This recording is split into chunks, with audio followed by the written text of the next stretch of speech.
Me koya club pa e kura Oseko fi eda Oseko me yema sim na me ho adwire me enye club ketua na me kai ka be ma me kwa ma me fa so wu ye na ade chese e ya rehosem na me reho ye na me koto obi e ba ko club ba ko pe se mitwa e na eja be pie me so me da ho na won konkro se sorry me ba colleague sorry anam se jame kohene wase wo de nante kwawanim na me ba ya ma bible se wo lidi me de me ba de bon ye ni fie ye no musa ne me nka se kono papa sa wo be ba ne ye nyina ya bobroda pulpit ne so a e ma na ha me tricket we efo me pesa o tricket we ade wo ye Aneda wada ma wo diri so so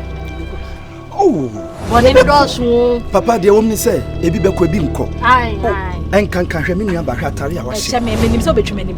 me nim Kristo wo kwa de obekana so bi so me nim bibi pa enya hwe aso me tiase yese ba wo na medo ana manyem mintimi nya abortion ba ko nsan ko ye second one misro they say bibi ye me na me we allegedly ana me ko wo de na fam page ya ho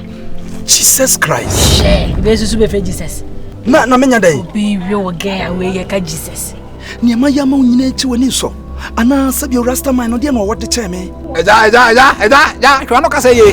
o kasa trash ya sika bi betima te wonsa woni so kunro so waje for guess Yesu Kristo ko to de ye wo bodogi wo hene fa Bible say ni bi film fa bi hye wale wo me no sanye me mo adwaman da na me mo adwaman so da for some me boy adwaman me ko bonsam na so ikura de me yefunu to ho na wo twe is it oh Jesus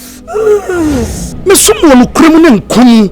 na nso we dia me ntimi makura we mpale